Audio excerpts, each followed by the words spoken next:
Você sabia que a saúde de 200 mil brasileiros está em risco por conta de um rombo bilionário nos Correios? E isso é apenas a ponta do iceberg de um governo que parece mais preocupado em proteger seus aliados do que em cuidar do povo. Prepare-se para entender como a esquerda está prejudicando o Brasil de forma alarmante. Já aproveita e se inscreve no canal e deixa aquele like. É um escândalo que eu vou comentar aqui, direto da Alemanha para vocês. Como vocês veem, eu tô fora da minha casa, eu tô aqui na Alemanha, numa viagem de estudos que eu tinha programado fazia meses, mas algumas coisas não podem passar batido. Lula entregou os Correios para quem? Pro grupo Prerrogativas, mais conhecido como Clube da Impunidade, e eles conseguiram destruir os Correios com rombo bilionário e calote em hospitais. Essa notícia pegou fogo nesse final de semana. Dá uma olhadinha aqui comigo, ó. Olha aí na tela. Hospitais deixam de atender plano dos Correios após calote milionário. Essa notícia é desumana. Em plena crise financeira, os Correios não fazem repasses para o custeio da Postal Saúde, que é a operadora de autogestão dos planos de saúde para os funcionários da estatal. E não faz os repasses desde novembro de 2024. Veja, já estamos em abril de 2025. O Radar apurou que o rombo já chegou a 400 milhões de reais.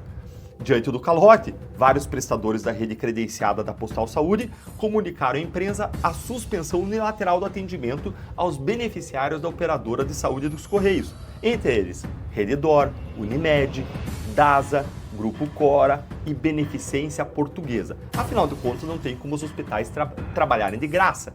Gente, a gente está falando de 400 milhões de reais que não foram repassados para custear os planos de saúde dos funcionários dos Correios. Vocês conseguem imaginar o sofrimento, a ansiedade, o desespero desses funcionários, das suas famílias, dos seus dependentes, sem poder usar os planos de saúde para fazer consultas, exames, atendimentos, cirurgias? Consegue imaginar a situação de quem está passando por problema de saúde grave e que precisa de atendimento médico urgente? E aí não tem porque o governo não está fazendo os repasses? Várias doenças perigosas, como o câncer, possuem o que a gente chama de uma janela de oportunidade de tratamento, que é o período em que as chances de o tratamento ter sucesso é maior, caso você consiga fazer um diagnóstico e um tratamento precoce, de modo rápido. Se a pessoa não é diagnosticada e tratada logo, as chances de morte aumentam demais. Agora imagina você estar passando por isso, ou ter um familiar seu nessa situação, e saber que você, ou alguém que você ama, tem uma chance de morrer muito aumentada e talvez vá morrer por causa dos Correios estarem atrasando os pagamentos por culpa do governo. Se você se solidarizou com essas pessoas, com o sofrimento dessas pessoas, parabéns, você ainda é humano. E se você se solidarizou, se você está incomodado com isso, curte o vídeo com força, porque nós precisamos que essa informação chegue ao máximo de brasileiros possíveis, porque isso é um absurdo para a voz da nossa indignação chegar até ele, chegar mais longe. E agora bora ver aqui quantas pessoas estão sendo afetadas por esse escândalo. Olha aqui, fundada em 2013, a Postal Saúde tem cerca de 200 mil beneficiários. 200 mil entre funcionários dos Correios e dependentes. E uma rede credenciada com 13 mil prestadores em todo o Brasil. Gente que está tomando prejuízo porque os Correios não estão pagando as contas. A operadora depende dos repasses estatal para pagar os contratos. 200 mil pessoas. 200 mil pessoas é gente, viu? Isso é uma grande cidade. É como se uma grande cidade toda estivesse exposta, sendo sacaneada, tomando prejuízo na sua saúde por conta da má gestão dos Correios. É uma capital de pequeno porte, é uma cidade maior do que a grande Pato Branco, de onde eu venho. E é uma ótima cidade. Agora, todas essas 200 mil pessoas sem atendimento médico estão assim porque os Correios não estão pagando às operadoras dos planos de saúde. E de quem que é a culpa? Se segura aí na cadeira, vamos dar uma olhadinha em quem que é a culpa aqui, ó. Como mostrou o Radar, os Correios fecharam 2024 com prejuízo de 3 bilhões de reais sob o comando de Fabiano Silva dos Santos. No início do atual mandato, o presidente Lula tirou a estatal de programas de privatização. Fabiano Silva dos Santos, quem será que é, hein? Eu mostro para você. Olha aqui, ó. Prerrou, Grupo Prerrogativas está no site deles aqui, ó. Fabiano Silva é aprovado para a presidência dos Correios.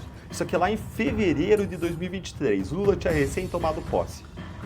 O Conselho de Administração dos Correios aprovou, na tarde daquela sexta-feira, a indicação do nome do advogado e professor universitário Fabiano Silva para a sua presidência.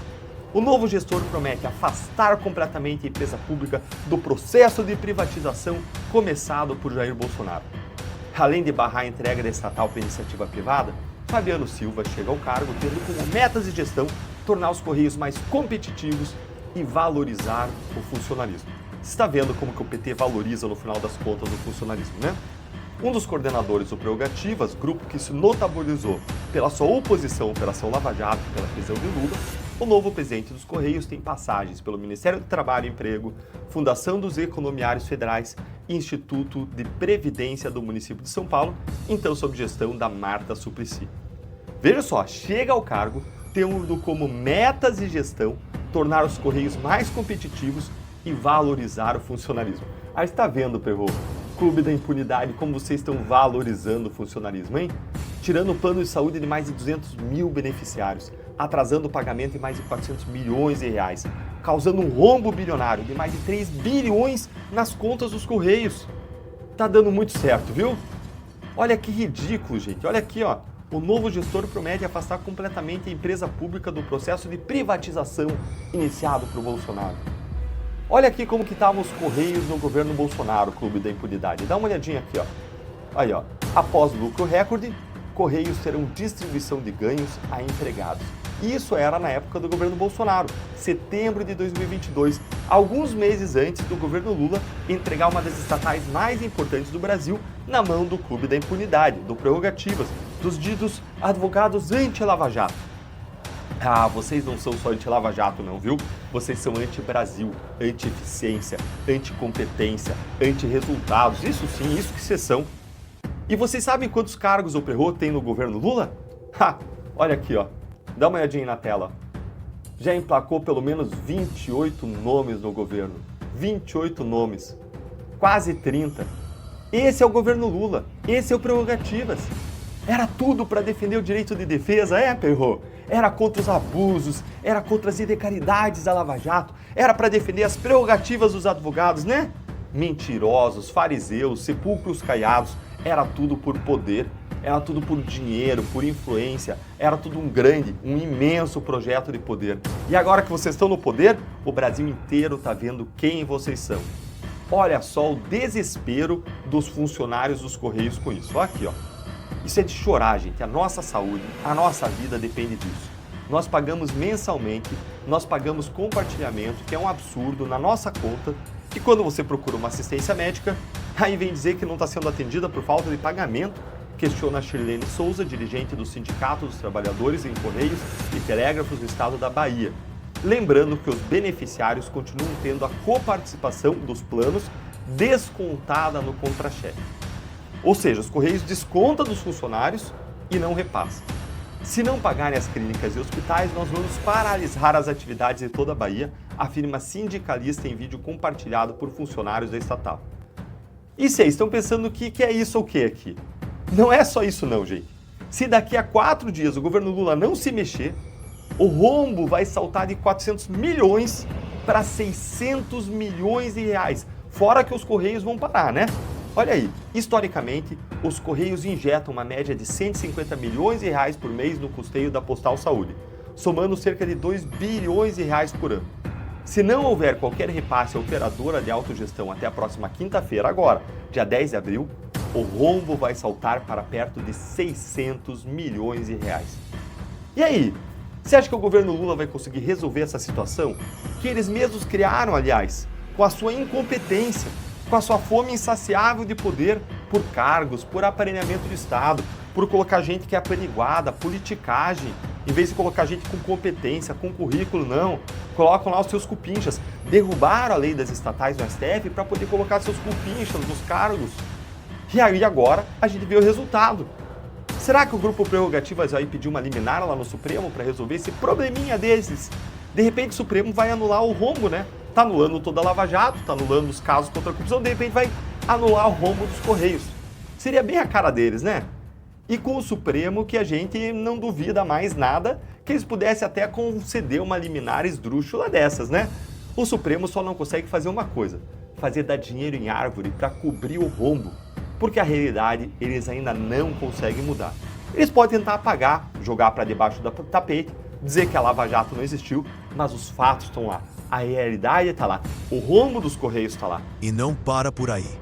O ministro Alexandre de Moraes, em uma demonstração de abuso de poder, multou Felipe Martins em R$20 mil e ainda ameaçou prendê-lo novamente, apenas por aparecer em um vídeo ao lado de seu advogado. Essa é a realidade do nosso sistema judiciário, onde a liberdade de expressão é cerceada e a justiça é manipulada para silenciar vozes contrárias ao governo. É um ataque direto à democracia e à liberdade de todos nós. Urgente! O ministro Alexandre de Moraes acabou de multar o Felipe Martins em R$20 mil e pior, ameaçou mandar o Felipe Martins novamente para prisão preventiva. Gente, isso aqui é breaking news, mas das piores. Acabou de sair na imprensa e eu parei tudo o que eu estava fazendo aqui na viagem para analisar mais esse absurdo do Alexandre de Moraes com vocês. E no final desse vídeo eu vou te contar o motivo absurdo, escondido, revoltante que está por trás dessa decisão de hoje do Moraes. Você não vai acreditar no tamanho da crueldade do ministro. Olha só o que acabou de sair aqui no portal Metrópolis. Olha aí, Moraes multa Felipe Martins em R$20 mil por post com advogado. Que post é esse, pessoal? Será que ele fez alguma atrocidade? O Felipe Martins cometeu algum crime? Vamos olhar? O ministro do STF, Moraes, aplicou uma multa de R$20 mil a Felipe Martins, ex-assessor do Bolsonaro, pela participação do Felipe Martins em uma publicação nas redes sociais do seu advogado, o desembargador aposentado Sebastião Coelho. Aquele que disse na frente dos ministros que eles são uma vergonha. No vídeo publicado no Instagram, Martins e Coelho aparecem em frente ao Fórum de Ponta Grossa para o que o advogado chamou de mais uma etapa desse absurdo que é o comparecimento semanal toda segunda-feira aqui no Fórum. A rotina faz parte de uma medida cautelar imposta por Moraes a Felipe Martins, que é um dos denunciados no caso do suposto golpe. Olha, eu fui atrás desse vídeo, porque eu não acreditei e falei, nossa, ele deve ter feito alguma coisa de muito errado para ele estar sendo multado em R$20 mil, R$20 mil e mais ameaçado de estar voltando para a prisão. Então assiste aqui comigo e presta atenção no seguinte, esse vídeo ele é de 14 de outubro de 2024. Entrei lá na timeline lá do Dr. Sebastião para procurar, achei que era alguma coisa dessa semana passada, e rolei até chegar 14 de outubro de 2024, ou seja, um vídeo de 6 meses atrás. Presta atenção nisso porque isso aqui é muito importante. Olha aí. Olá pessoal, eu estou aqui em Ponta Grossa com o Felipe Martins, vim acompanhar mais uma etapa desse absurdo que é o comparecimento semanal toda segunda-feira aqui no Fórum de Ponta Grossa para cumprir uma medida cautelar por um fato que todos sabem que o Felipe Martins não praticou. Ele teve uma prisão decretada por um fato inexistente. E para desfazer essa prisão, o senhor ministro Alexandre de Moraes impôs uma série de restrições absurdas. Nós estamos com recurso desde o dia 12 de agosto e até agora não temos respostas. Então, a minha vinda aqui a Ponta Grossa é para mostrar, denunciar a nossa indignação com essa situação e vamos continuar uma nova etapa dessas denúncias que ou hoje ainda ou amanhã eu vou fazer um novo vídeo. O Felipe não pode se manifestar em absolutamente nada, ele tem que ficar nessa posição.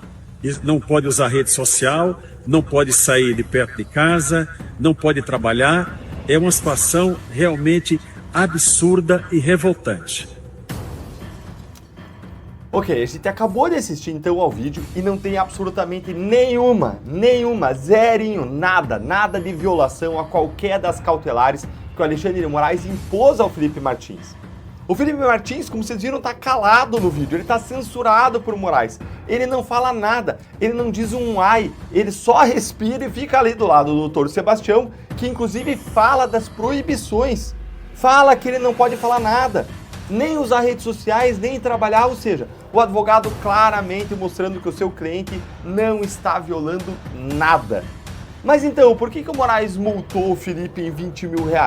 Olha, você vai se surpreender, porque eu vou te falar a razão real disso no final do vídeo, mas leia aqui comigo agora pra gente avançar. Olha aqui, ó. Além de aplicar a multa a Martins, Moraes determinou que ele preste esclarecimentos sobre as razões do desrespeito.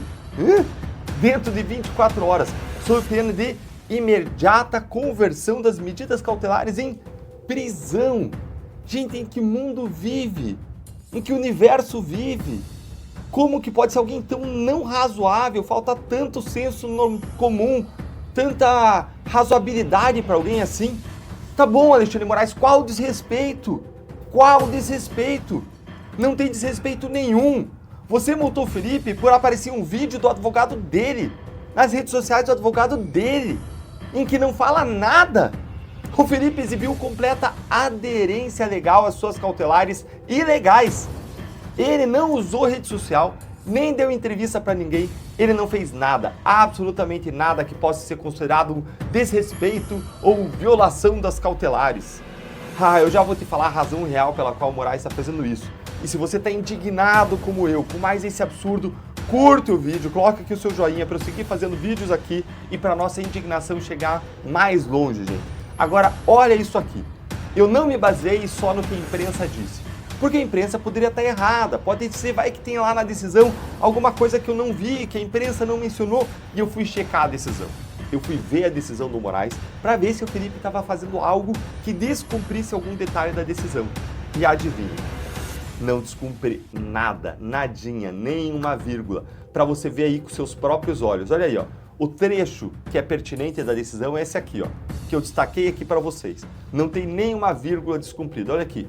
Qual é a proibição? Proibição de utilização das redes sociais sob pena de multa diária de R$20 mil por postagem. Felipe Martins não tem como proibir um jornalista de tirar uma foto dele, alguém de fazer um vídeo com ele aparecendo. Tem nada de errado nisso, nada de errado. Ele não pode ir lá usar a rede social, se comunicar pela rede social. É isso que está proibido claramente. Ele não pode usar uma rede social dele. O Felipe Martins fez uso das redes sociais? Não! Quem fez foi o advogado. Era o mesmo que o advogado segurar uma foto ali do Felipe Martins ali, ou colocar um boneco representando o Felipe Martins. É claro que não tem nada de errado nisso. E a mesma coisa o Felipe ficar ali quieto do lado.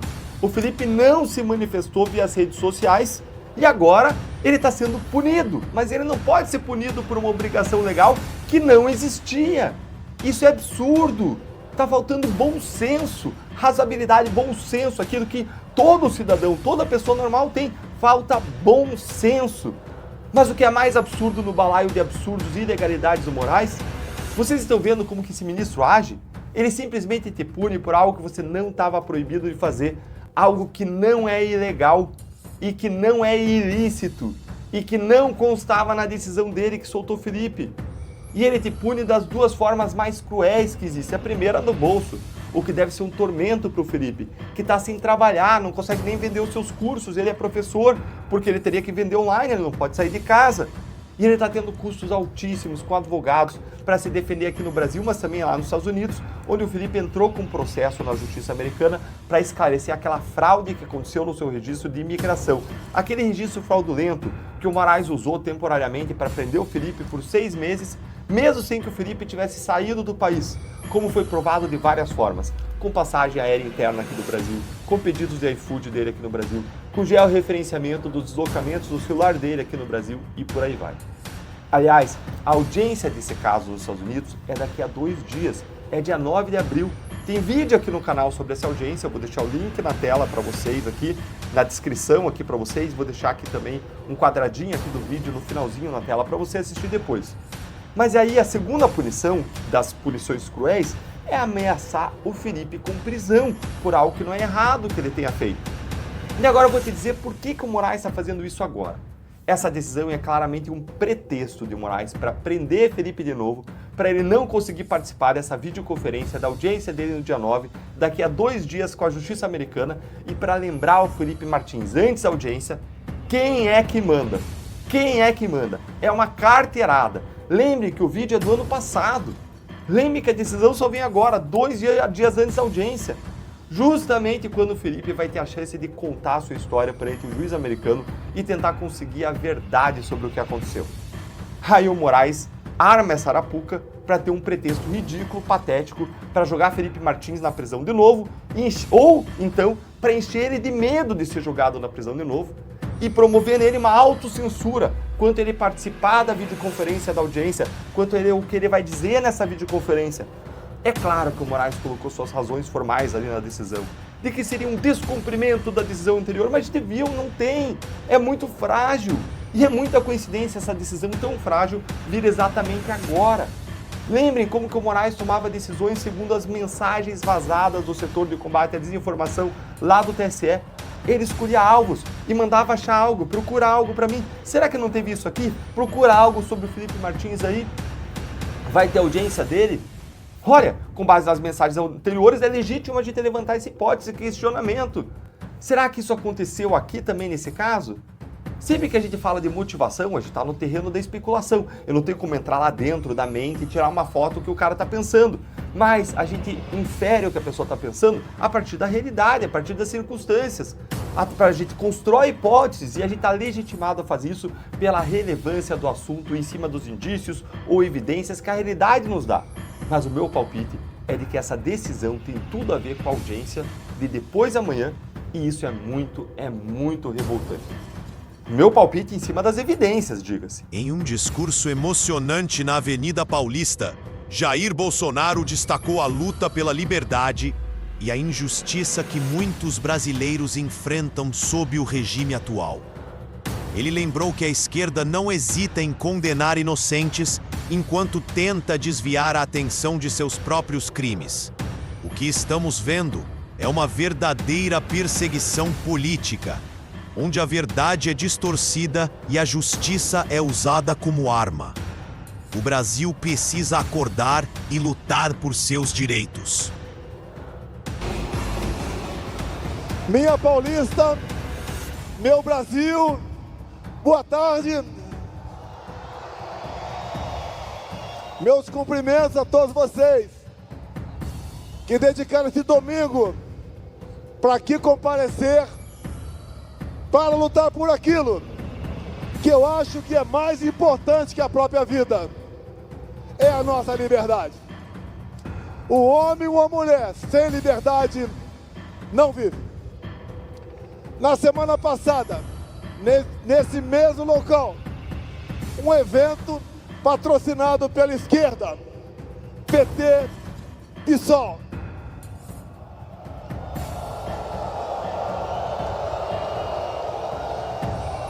O que eles vieram pedir aqui? Vieram falar contra a anistia e pela prisão de Bolsonaro. Quanto à anistia, eles já perderam essa guerra. A grande maioria do povo brasileiro entende as injustiças e agora se socorre da nossa Câmara Federal, do Senado Federal, para fazer justiça. E a anistia é competência privativa do Congresso Nacional. Caso eles votem, o projeto seja sancionado ou promulgado, no caso de um veto, vale a anistia. Nós estamos aqui, em grande parte, impulsionado pelo episódio da Débora. Eu peço aqui, a mãe da Débora, aqui presente, a missionária Fátima e sua irmã Cláudia, a comparecerem aqui.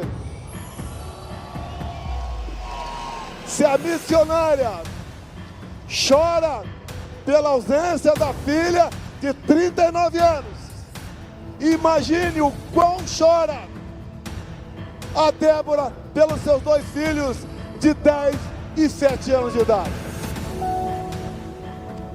Você, mãe, imagine por 2 anos dormir e acordar sem o calor dos seus filhos ao seu lado. Débora foi para domiciliar. mas já tem 2 votos no Supremo, Alexandre Moraes e Flávio Dino, para condená-la a 14 anos de prisão. Eu não tenho adjetivo para qualificar quem condena uma mãe de 2 filhos, a uma pena tão absurda por um crime que ela não cometeu. Sou um psicopata para falar que aquilo que aconteceu no dia 8 de janeiro foi uma tentativa armada de golpe militar.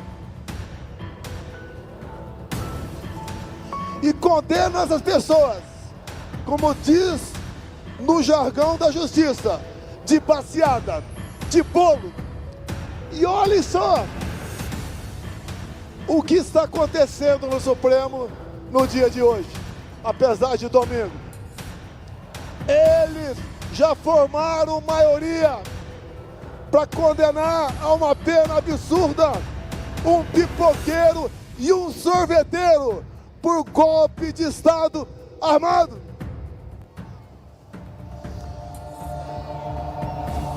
É inacreditável o que acontece. Eu não falo inglês, uma grande falha da minha formação. Mas quero dar um recado aqui para o mundo e depois eu faço a tradução para vocês. Popcorn and ice cream sellers sentenced for coup d'etat em Brasil. Ou seja, corneteiro, sorveteiro e pipoqueiro dando golpe de Estado no Brasil. É uma vergonha condenar mais esses 2 por um crime que não existiu. Me acusam de golpe de Estado. Segundo a Polícia Federal, do Alexandre Moraes, do Fábio Chor, que começou em julho de 21, numa live. Você começou a dar um golpe de Estado numa live. Agora vamos ver. Vamos falar quem deu o golpe em outubro de 22? Quem tirou Lula da cadeia? Foi um CEP errado. O cara condenado em 3 instâncias por corrupção, lavagem de dinheiro, é tirado da cadeia. Quem descondenou Lula para ele fugir da lei da ficha limpa e se tornar candidato?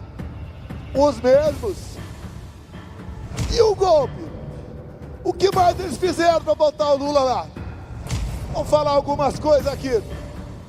Eu não pude mostrar durante a propaganda eleitoral de 22 o Lula falando que era legal roubar celular porque esses vagabundos queriam apenas tomar uma cervejinha. Eu não pude mostrar a imagem do Lula defendendo o aborto. Não pude mostrar imagens do 7 de setembro.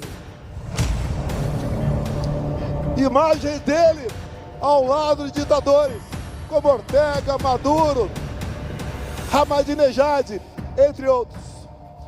Não pude mostrá-lo no Morro do Alemão, sendo recebido por traficantes. Quando me reuni com embaixadores, me tornaram inelegível. Não pude mostrar imagens discursando na Câmara. No enterro da rainha, eles derrubaram páginas, criaram resoluções fora do tempo legal para perseguir a direita. Fizeram a campanha para menores tirar título de eleitor. E essa faixa etária, 75% vota na esquerda. Foram mais de 4 milhões de novos títulos. E mais, poderia ser a pá de cal. Por ocasião da diplomação do Lula, o então ministro Benedito baixa e cochicha para Alexandre de Moraes, com os microfones abertos. Missão dada é missão cumprida. Quem deu o golpe em 22? Quem pesou a mão por ocasião das eleições? Sem falar outras possibilidades. O golpe foi dado. Tanto é que o candidato deles está lá. Alguns deles falaram que interferiram sim, mas foi para o bem da democracia. Ora, se o Alexandre de Moraes salvou a democracia no Brasil, se ele evitou que uma ditadura fosse instalada aqui, porque ele viaja de avião particular, ou melhor, de avião da FAB, para assistir Palmeiras e Corinthians em São Paulo. Ele tinha que viajar, como eu faço, de avião de carreira, para ser aplaudido. Nós sabíamos o que daria esse governo.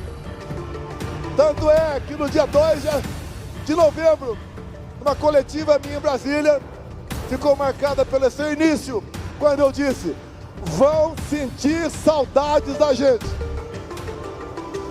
O Brasil estava voando, somando a informalidade num pleno emprego.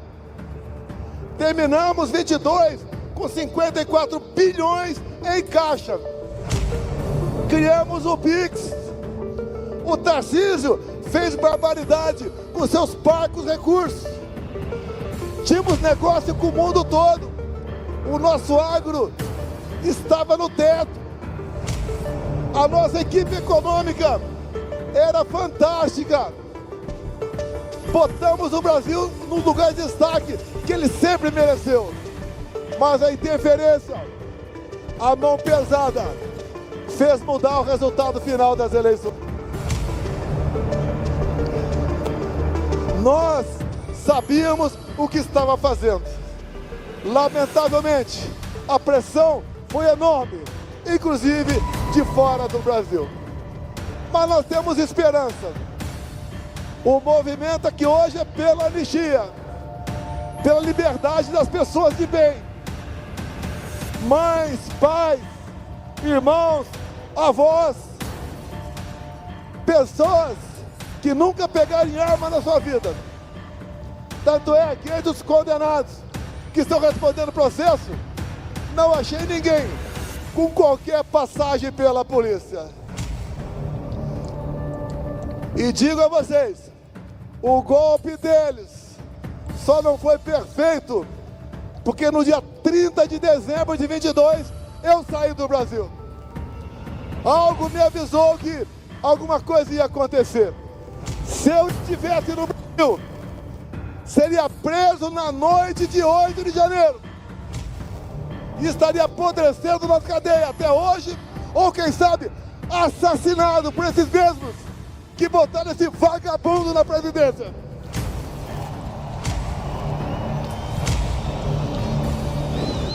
Eu sempre peço a Deus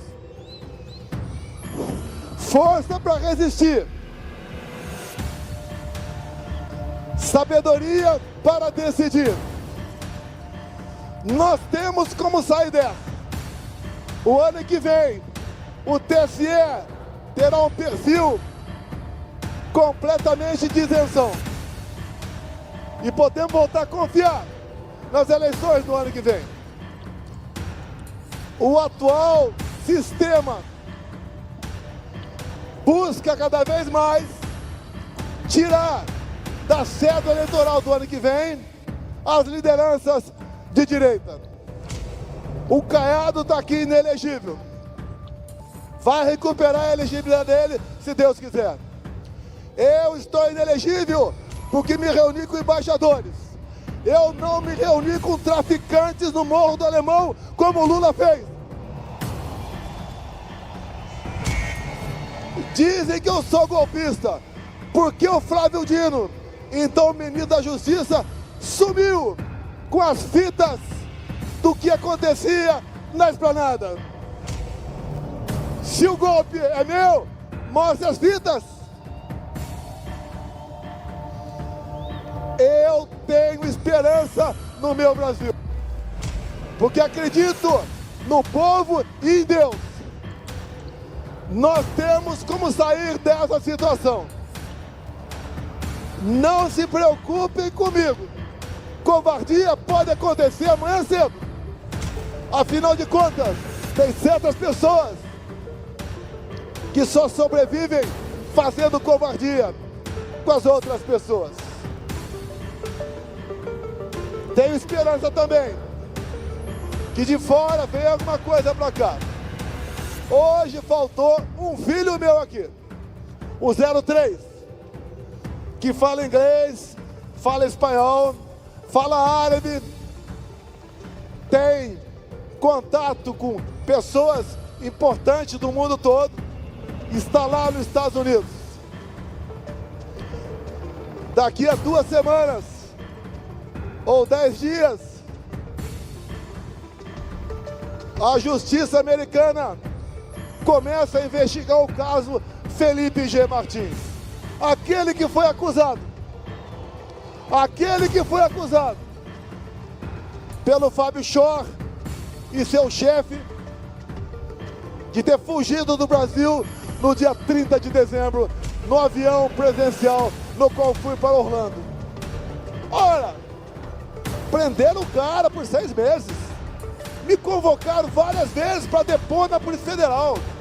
Até para depor sobre importunação de baleia. Por que não me convocou? Para me perguntar se o Felipe Martins estava ou não no meu voo. Chantagearam um tenente-coronel do Exército, ameaçando de prender pai, esposa e filha. Fizeram uma delação com ele, modificada várias vezes. Por que não perguntaram para ele se o Felipe Martins estava no voo presidencial, já que esse coronel estava comigo nesse voo? Queriam, obviamente, ou achavam que prendendo o garoto, o Felipe, em poucas semanas ele faria uma delação sob medida dessa parte da PF de Alexandre de Moraes. Não conseguiram. O que eles querem é me prender. Como disse, a semana passada estava aqui à esquerda. Querem me prender por quê? Acharam dinheiro na minha cueca.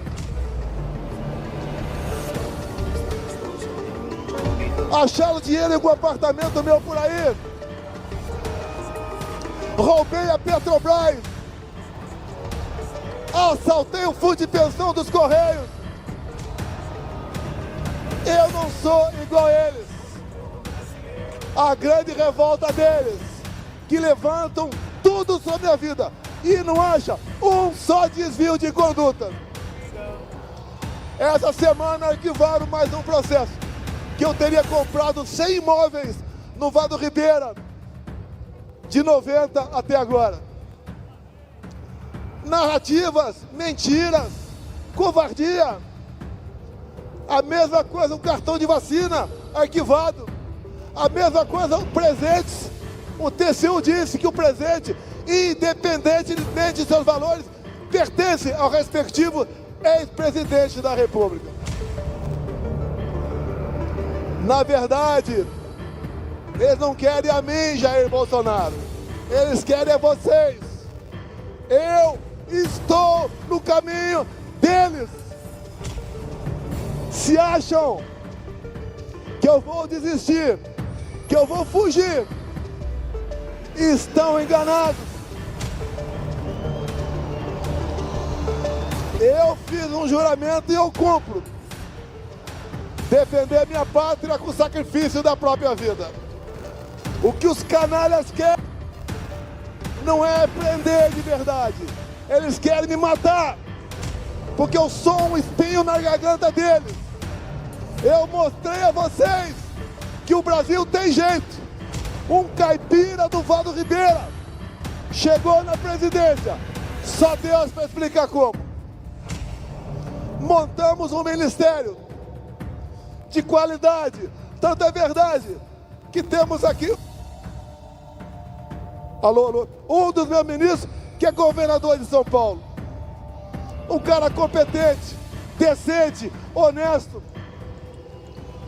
Assim foi com quase todo o meu ministério, como Rogério Marinho, Adolfo Saxida, entre outros que estão aqui. Mostramos para vocês as entranhas do poder, mostramos o que eram os tribunais, o que é o poder executivo, como funciona o legislativo.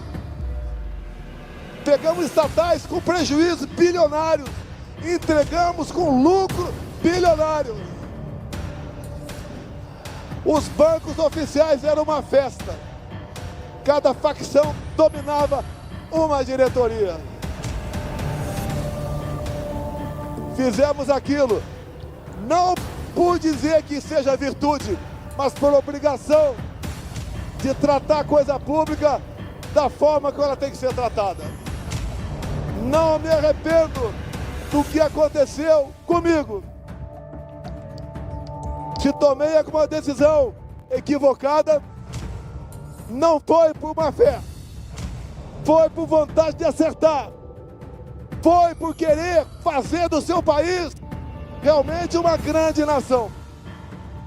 Hoje temos um presidente que defende terroristas do Hamas, defende ditadores como Maduro e Ortega, um presidente que não respeita as mulheres, só fala aquilo que não faz bem à nossa nação. Tenho esperança, apesar de saber quem vai me julgar, que nós podemos mudar esse quadro. Mudando esse quadro, eu sempre tenho dito por aí, me dê 50% da Câmara e 50% do Senado, que eu mudo o destino do Brasil. O outro 50% fica para os partidos dos governadores que estavam aqui. Nós temos como, dentro das 4 linhas, um Senado forte, não para perseguir, mas para mostrar para qualquer um que queira extrapolar, se assim fizer, vai responder no Tribunal do Senado Federal. Bukele fez o mesmo em El Salvador. Podemos fazer o mesmo aqui. Graças a Deus, Donald Trump se elegeu nos Estados Unidos.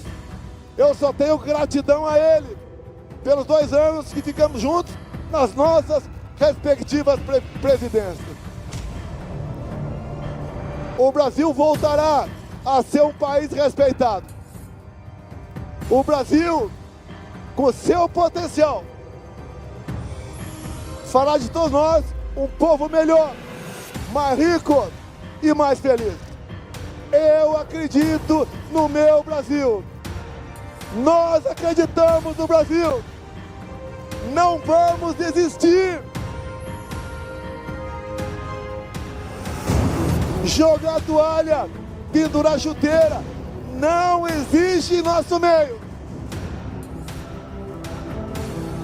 A luta, repito, é pela liberdade dessas pobres pessoas que estão condenadas apenas de até 17 anos de cadeia. Aqui tem um montão de policial militar que já prendeu muito vagabundo. Duvido, ou raro, foram esses que eles prenderam, que puxaram uma cana de 17 anos. Isso é uma maldade, uma desumanidade. É algo que temos que entender. Se tivesse qualquer um de vocês em Brasília, naquele dia 8 de janeiro, poderia agora estar preso e cumprindo uma dura pena. A Débora é o símbolo para todos nós. Mas Déboras nós temos em nossas famílias. Imagina o suplício da Débora. O pedido de vistas acaba em 3 meses. Já está 2-0 para ser condenado a 14 anos de cadeia. Assim como confirmaram prisão hoje do pipoqueiro, do sorveteiro, peço a Deus, está errado. Que só 2 ministros lá têm votado pela absolvição dessas pessoas. Os outros 9 é por condenação. 9 ministros votando para condenar pessoas humildes a uma pena tão grave por um crime impossível. Quando fala sítio e defesa, que eu queria dar um golpe em cima disso, o primeiro movimento para sítio e defesa é convocar conselhos. Nenhum conselho foi convocado. Então, nem ato preparatório houve. Vamos esperar o final disso. Mas vamos continuar andando pelo nosso Brasil, mostrando que o Brasil tem jeito, mostrando as injustiças, mostrando aquilo que linguagem lá de fora é conhecido como lawfare, ou seja, o ativismo judicial para caçar a direita, como caçaram Le Pen na França, como quiseram caçar Trump nos Estados Unidos, como caçaram o presidente da Romênia, como Maduro fez na Venezuela, caçando seus opositores, ou botando na cadeia, como Maduro fez em El Salvador, todos os seus 7 oponentes. Eleições 26. Sem Jair Bolsonaro é negar a democracia. É escancarar a ditadura no Brasil. Se o voto é a alma da democracia, a contagem pública do mesmo se faz necessário. Meus irmãos de todo o Brasil, aqui, apesar do momento difícil, a gente consegue recarregar as baterias, se preparar para novas batalhas, mas com a certeza que a vitória virá. A todos vocês, meu muito obrigado por esse momento. Um abraço nos homens, um beijo nas mulheres. E vamos lá, que esse Brasil fantástico é de todos nós. Brasil acima de tudo! Brasil acima de tudo!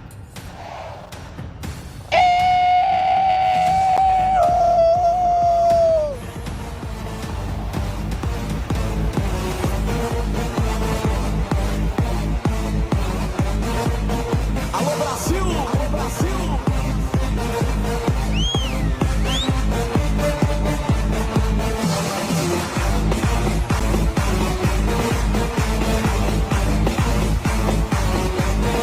E agora, nação brasileira! Se você se indignou com tudo isso, curta o vídeo, inscreva-se no canal e ative o sininho para não perder nenhuma análise sobre como a esquerda está prejudicando o nosso país.